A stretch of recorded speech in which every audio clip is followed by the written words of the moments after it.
नमस्कार दोस्तों, स्वागत है आपका आपके अपने YouTube चैनल में जिसका नाम है स्टडी विद जगदम्बे शुक्ला। आज हम विशेषण को लेकर आए हैं। विशेषण का शाब्दिक अर्थ है विशेषता उत्पन्न करने वाला या विशेषक। जो शब्द संज्ञा या सर्वनाम की विशेषता बताते हैं उसे विशेषण कहते हैं। अर्थात जो शब्द गुण, दोष, भाव, संख्या, परिमाण से संबंधित विशेषता का बोध कराते हैं उसे विशेषण कहते हैं। विशेषण को सार्थक शब्दों के 8 भेदों में से एक माना जाता है। यह एक विकारी शब्द होता है। जो शब्द विशेषता बताते हैं उन्हें विशेषण कहते हैं। जैसे बड़ा, काला, लंबा, दयालु, भारी, सुंदर इत्यादि शब्द। वे शब्द जो संज्ञा या सर्वनाम की विशेषता बताते हैं उन्हें ही विशेषण कहते हैं। जैसे इसे एक अच्छे से एक उदाहरण द्वारा समझते हैं।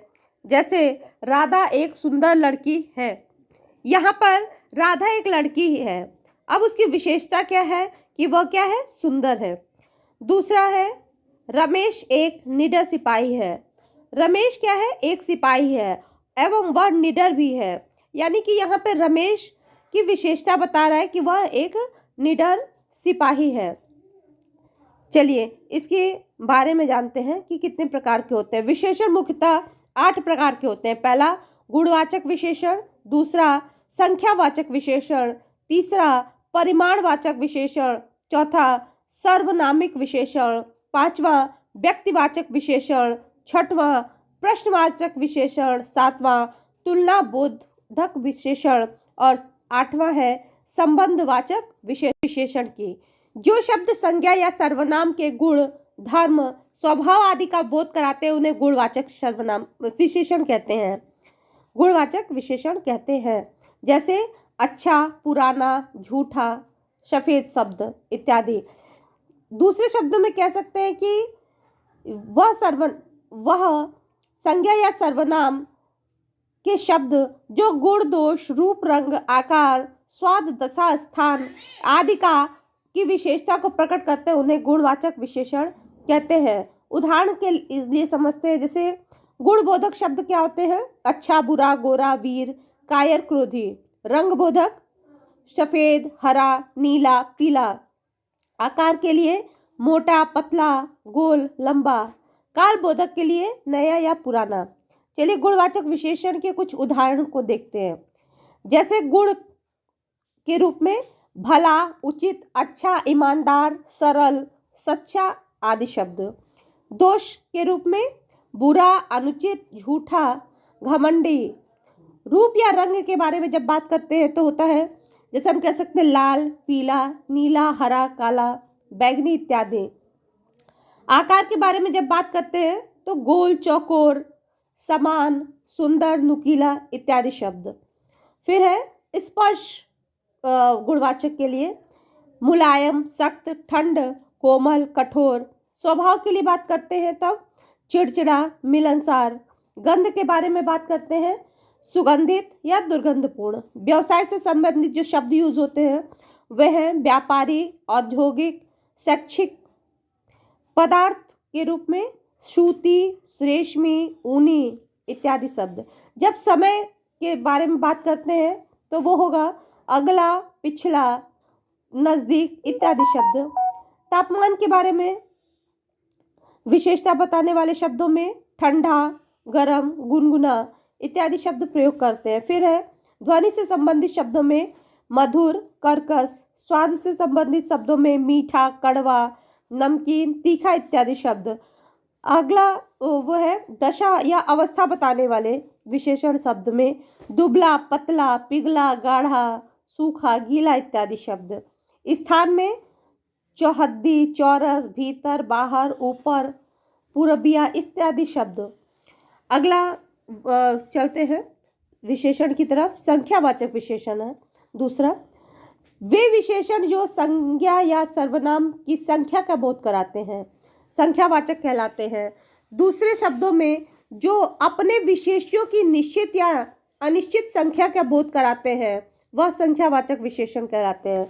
जैसे हम कह सकते हैं 5 घोड़े दौड़ते हैं, 7 विद्यार्थी पढ़ते हैं। इसमें 5 और 7 जो संख्या है वह संख्यावाचक विशेषण है। चलिए, इसके दो भेद होते हैं। पहला है निश्चितवाचक विशेषण और दूसरा है अनिश्चितवाचक विशेषण। निश्चितवाचक विशेषण की परिभाषा जान लेते हैं। वे विशेषण शब्द जो विशेष्य की निश्चित संख्या का बोध कराते हैं। क्या कराते हैं? विशेष्य की निश्चित संख्या का बोध कराते हैं, उसे निश्चित संख्यावाचक विशेषण कहते हैं। जैसे 1, 2, 8, चौगुना, 7 गुना। उदाहरण के लिए, जैसे मेरी कक्षा में 40 छात्र हैं, यानी कि 40 क्या दिखा रहा है? संख्या दिखा रहा है। कमरे में एक पंखा घूम रहा है, एक पंखा क्या है? संख्यावाची है। इसी तरह अनिश्चित संख्यावाचक विशेषण में वे विशेषण जो विशेष्य की निश्चित संख्या का बोध नहीं कराते, अनिश्चित संख्यावाचक विशेषण कहलाते हैं। जैसे इसमें शब्द जो प्रयुक्त होते हैं वो है कई, कुछ, सब, थोड़ा इत्यादि शब्द। जैसे दो उदाहरण के द्वारा समझते हैं। पहला उदाहरण, बम के भय से कुछ लोग बेहोश हो गए। बम के भय से कुछ लोग बेहोश हो गए, यानी कि कुछ लोग क्या है? संख्या अनिश्चित है। कक्षा में बहुत कम छात्र उपस्थित हैं। बहुत कम क्या है? ये संख्या, छात्रों की संख्या अनिश्चित संख्या को दर्शा रहा है। अगला है परिमाणवाचक विशेषण।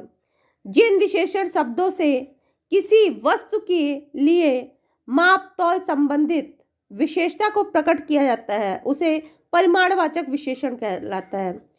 अर्थात वह विशेषण जो अपने विशेष्यों की निश्चित या अनिश्चित मात्रा, परिमाण का बोध कराते हैं, उसे परिमाणवाचक विशेषण कहते हैं। जैसे इसमें शब्द प्रयोग होने वाले हो जाते हैं सेर भर, दूध, तोला भर, थोड़ा पानी, कुछ पानी इत्यादि शब्द। जैसे इसे उदाहरण द्वारा समझते हैं। पहला उदाहरण है, मुझे थोड़ा दूध चाहिए, बच्चे भूखे हैं। यानी कि थोड़ा दूध क्या है? परिमाण को दर्शा रहा है। बारात को खिलाने के लिए 4 क्विंटल चावल चाहिए, तो 4 क्विंटल क्या है? परिमाण को दर्शा रहा है। परिमाणवाचक विशेषण के भी दो भेद होते हैं। पहला होता है निश्चित परिमाणवाचक विशेषण और दूसरा है अनिश्चित परिमाणवाचक विशेषण। निश्चित परिमाणवाचक, जो विशेषण शब्द किसी वस्तु की निश्चित मात्रा या माप की तौल का बोध कराते हैं। जैसे हम कह सकते हैं 2 सेर घी, 10 हाथ, 4 गज मलमल इत्यादि शब्द। अनिश्चित परिमाणवाचक शब्दों में जो विशेषण शब्द किसी वस्तु की निश्चित मात्रा या माप तौल का बोध नहीं कराते, वे अनिश्चित परिमाणवाचक शब्द होते हैं। जैसे सब, धन, कुछ, दूध, पानी, बहुत पानी इत्यादि शब्द। अगला है सर्वनामिक विशेषण। जो शब्द संज्ञा या सर्वनाम की ओर संकेत करते हैं या जो शब्द सर्वनाम होते हुए भी किसी संज्ञा से पहले आकर उसकी विशेषता को प्रकट कर देते हैं, उन्हें संकेतवाचक या सर्वनामिक विशेषण कहते हैं। जैसे मैं, तू, वह के सिवा अन्य सर्वनाम जब किसी संज्ञा के पहले आते हैं तो वे संकेतवाचक या सर्वनामिक विशेषण कहलाते हैं। जैसे गाय दूध देती है, यह मेरी पुस्तक है। में गाय क्या है? संज्ञावाचक है, उसके पहले क्या आ गया? वह। इस तरह से समझिए। अब इसके भी दो भेद होते हैं। पहला होता है मौलिक सर्वनामिक विशेषण, जो बिना रूपांतरण के संज्ञा के पहले प्रयुक्त होते हैं। जैसे यह, वह, घर, लड़का इत्यादि। दूसरा है यौगिक सर्वनामिक विशेषण, जो मूल सर्वनामों में प्रत्यय लगाने से बनते हैं। जैसे ऐसा आदमी, कैसा आदमी, जैसा देश इत्यादि शब्द। अगला है व्यक्तिवाचक विशेषण। जिन विशेषण शब्दों की रचना व्यक्तिगत संज्ञा से होती है उन्हें व्यक्तिवाचक विशेषण कहते हैं। या ऐसे शब्द जो संज्ञा के भेद व्यक्तिवाचक संज्ञा से बने होते हैं एवं विशेषण शब्दों की रचना करते हैं। जैसे इलाहाबाद से इलाहाबादी, जयपुर से जयपुरी शब्द बनता है। जैसे हम उदाहरण के द्वारा समझते हैं, इलाहाबादी अमरूद मीठे होते हैं। इलाहाबादी क्या है? व्यक्तिवाचक विशेषण है। जैसे एक और उदाहरण समझते हैं, मुझे भारतीय खाना बहुत पसंद है। भारतीय खाना बहुत पसंद है। सभी साड़ियों में से मुझे बनारसी साड़ी सबसे ज़्यादा पसंद है। इन उदाहरण से व्यक्तिवाचक विशेषण को अच्छी तरह से समझा जा सकता है। अगला है इसी क्रम में संबंधवाचक विशेषण। जो विशेषण शब्दों का प्रयोग करके किसी एक वस्तु या व्यक्ति का संबंध दूसरी वस्तु या व्यक्ति के साथ बताया जाए तो वह संबंधवाचक विशेषण होता है। जैसे इसमें प्रयुक्त होने वाले शब्द जो हैं उनको देखते हैं, अंदरूनी, भीतर इत्यादि शब्द। जैसे हम बोलते हैं पेट हमारे शरीर का अंदरूनी हिस्सा है, तो क्या है, अंदरूनी संबंध बता रहा है। फिर ज्वालामुखी के भीतर सतह ज़्यादा गर्म होती है, तो भीतर क्या है, संबंध बता रहा है। अगला है प्रश्नवाचक विशेषण। ऐसे शब्द जो संज्ञा या सर्वनाम में से किसी वस्तु या व्यक्ति के जानने के लिए प्रयोग होता है, वो प्रश्नवाचक विशेषण है। जैसे एक उदाहरण द्वारा समझते हैं, तुम कौन सी वस्तु के बारे में बात कर रहे हो? यह जहाज क्या होता है? यानी कि जहाज के पहले क्या आ रहा है, यह, कौन, क्या। मेरे जाने के बाद कौन यहाँ आया था? कौन शब्द। इसी तरह है तुलना बोधक विशेषण। जैसे इसके बारे में कह सकते हैं कि जिन शब्दों से दो वस्तुओं की परस्पर तुलना की जाती है वे शब्द तुलना बोधक विशेषण कहलाते हैं। जैसे राम सुरेश से ज़्यादा सुंदर है।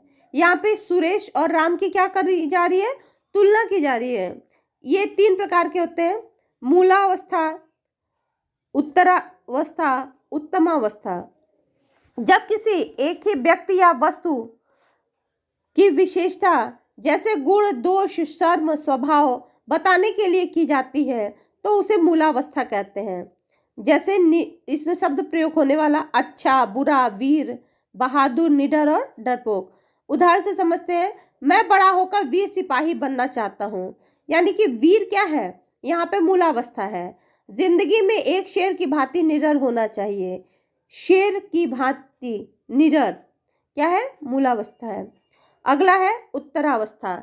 जब किसी वस्तु या व्यक्ति की आपस में गुण दोष पर आधारित तुलना की जाए और उनमें से एक को श्रेष्ठ माना जाए तो यह उत्तरावस्था कहलाती है। इसमें प्रयुक्त शब्द ज़्यादा सुंदर, अधिक बुद्धिमान, ज़्यादा तेज होते हैं। जैसे मैं तुमसे ज़्यादा दयालु हूँ, यानी कि ज़्यादा क्या है, उत्तरावस्था है। रीना मीरा से अधिक बुद्धिमान है, अधिक बुद्धिमान उत्तरावस्था। उत्तमावस्था के बारे में चलते हैं। जब 2 से ज़्यादा वस्तुओं या व्यक्तियों की तुलना की जाती है और उनमें से किसी एक को ही सर्वश्रेष्ठ बताया जाता है तो उसे उत्तमावस्था कहते हैं। जैसे विशालतम, सबसे सुंदर।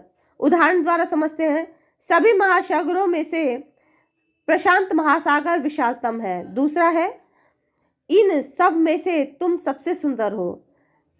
यानी कि क्या है, विशालतम और सबसे सुंदर शब्द क्या है, तुलनात्मक विशेषण का बोध करा रहा है उत्तमावस्था की तरफ। धन्यवाद दोस्तों। यदि आपको मेरा चैनल अच्छा लगा हो तो प्लीज़ लाइक, शेयर, सब्सक्राइब करना ना भूलें।